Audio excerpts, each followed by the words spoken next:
Hey, welcome to this episode of Fandom Frenzy with Flash, which is me, your host. My name is Flash. Today we're at the Comic Cave in Springfield, Missouri, and we're going to be talking about The Beauty, which is a new trade just released on Image Comics. And today we're going to be talking with the creators, Jason A. Hurley and Jeremy Haun.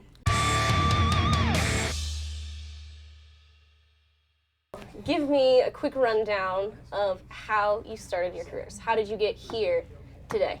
Started out at doing creator-owned stuff, and then that led to working for Marvel Comics, doing Civil War, which is probably something nobody's ever heard of before. Yeah, never heard of it. And then from there, I went to work for DC Comics, and I was there for a long, long time. Again, never heard of it.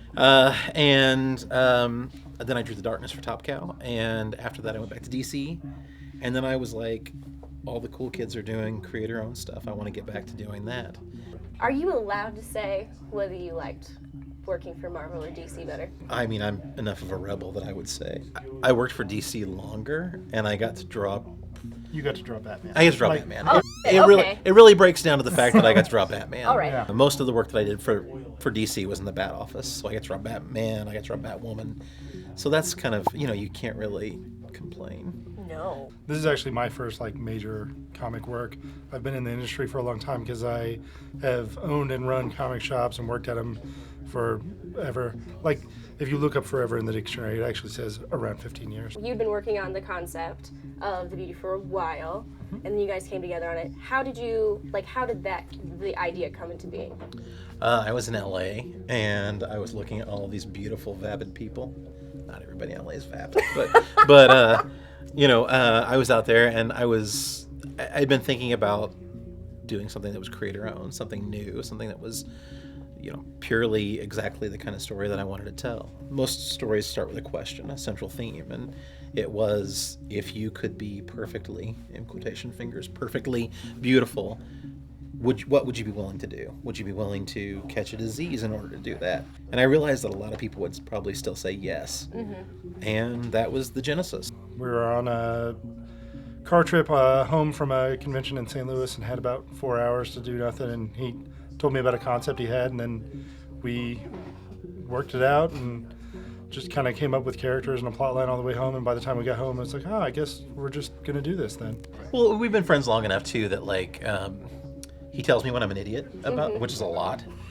Very lot often. of telling me I'm an idiot. But this, he was like, that's we need to do that. And it was kind of perfect. Yeah. So, it's an STD, Yes. and we're about 2 years in. Mm-hmm. Right. Yeah, so we're at the middle of the epidemic. You're kind of at its height. Yeah. Yeah. Okay.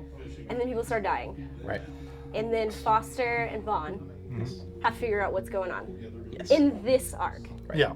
And then the other arcs are not going to be linear, correct? Yeah, we're going to bounce around and kind of tell a lot of our favorite stories. I mean, we've got that 2-year window, so we can go all the way back to when the disease first started becoming a thing. We've got all this stuff in the middle, so we don't want to limit ourselves to one time period. We've got this whole world that we've set up.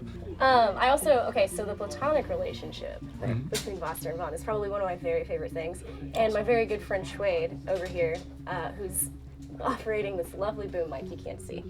Oh, there it is. We were talking about a book series that we both read recently, and there's a platonic relationship in that. And 50 Shades of Grey. Yeah, that's a really platonic Yes. relationship. Yes. yeah, absolutely. Love the platonic bondage. So into it. Platondage? Is that what that is? Platondage. Yeah. Yeah, hashtag platondage. That's what you do. I got this from you, Scott. But no, it's kind of rare to come across in any sort of fiction. There's always that seedy sexual undertone. Yeah. So I was really, really into that friendship. The romantic relationship between them is something we definitely very much wanted to avoid. Yeah. We didn't even want any undertones, nothing. They're best friends and that's it. Well, and it was kind of, we had that conversation in the beginning, where we're like, well, so should there be anything between the two of them? And we basically finished the sentence and then we were like, no. Well, I mean, Not these two. well, and you just always go there in stories. I mean, that's where It's things go. predictable. I want to talk about the idea of Big Pharma being the real villain here. Okay. Out of the psycho random psychopaths that we may have crossed, and the terrorist groups. They seem to be the ones that are really pulling the strings. So is that something in the other arcs that we're going to investigate further, like how far that deception goes? That's definitely something that we wanted to hit on. Was the idea that big business and corporations are actually more evil than even the craziest people. So what story are you looking forward to telling the most? The second arc we're working on right now it has a lot. It's a little smaller in some ways and has a lot more of a human. I mean, it's still a very human story in the beginning, but it's not as massive in scope. It's not things affecting the entire world. It's a little more of a crime story too, so that's kind of fun for us. The third story arc is what I'm really looking forward to, because it's kind of Foster and Vaughn, but earlier on in their careers, like when the Beauty Task Force first starts up, and kind of how they end up being partners. And we've laced the story with a lot of little spoilery kind of fun things that we're foreshadowing things that are going to happen, and we talk very specifically about an event and how the task force came together, and so we're going to get to see that, which is going to be fun. We're both working on the next things. A lot of our focus is going to remain on the beauty. It's near and dear to our heart, but I'm currently doing another project that we're probably going to end up doing an image. I'm drawing some on that. We're actually writing another thing together.